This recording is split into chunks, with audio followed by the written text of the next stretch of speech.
Дали Катица Јанева примила пари за да спречи кривична постапка против Адриан Амзовски, управителот на трговско друштво Фине, компанијата која го градеше Космос на Фијат Цановски. Сомнежи за вакво нешто постојат кај одбраната во случајот ТНТ на специјалното обвинителство, поради што побарано изземање од овој предмет на шефицата на СЈО. Поранешниот градоначалник на Гази Баба, Тони Трајковски, кој е обвинет за рушењето на Космос, денеска изјави дека Јанева стопирала кривична постапка против Амзовски, за тој подоцна донира нешто повеќе од 250.000 евра во невладината меѓународен сојуз на осомничениот во рекет Бојан Јовановски, алијас Боки 13. Ова потпишување на овој договор заеднички следи само 2 месеца после повлекување на обвинителниот акт и започнатата кривична постапка во Основниот суд Скопје 1 против лицето Ардиан Амзовски.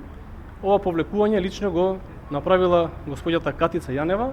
Покрај земање на Јанева, одбраната побари стопирање на судскиот процес за случајот ТНТ, што беше одбиено од страна на судијата Огнен Ставрев. Според адвокатот Звонко Давидовиќ, тој донел правилна одлука, бидејќи против Катица Јанева се уште нема кривична постапка, која би можела да влијае врз предметот. Иако најповикан од сите обвинители во случајот рекет, шефицата на СЈО се уште не била во обвинителството за гонење организиран криминал и корупција да даде исказ.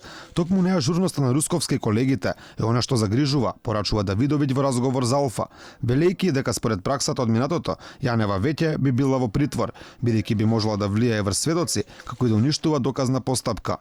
Она што загрижува е спороста на основното јавно обвинителство за гонење на организиран криминал и корупција, каде што премногу долго трае постапката. Можам да кажам дека е многу чудно и дека до сегашното искуство покажуваше при ваква вмешаност дури и притвор ќе се определеше.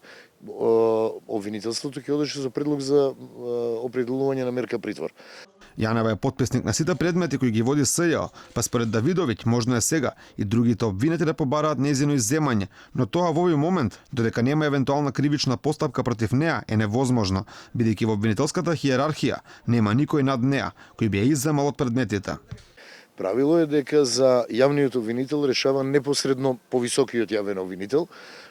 Над Катица не постои јавен обвинител. Она за своето работење, според законот, одговара пред собранието и пред советот на јавни обвинители, но они не решаваат за изземање на специјалниот јавен обвинител. Инаку сомнежите дека Јанева има поврзаност со случајот рекет се појавија откако нејзиниот глас се слушна во разговорите објавени во италијанскиот весник Ла Верита. Таму таа му гарантира на бизнисменот Орце Камчев дека работите ќе одат според договореното и дека се ќе биде во ред. Поради сомнежите кои во јавноста се појавија за нејзина вмешаност во случајот рекет, одбраната во случајот ТНТ денеска побари земање на Катица Јанева од овој предмет. Иако Катица Јанева официјално е застапник на сите предмети на СЈО, сега се поставува прашањето што ќе биде со тие предмети во иднина.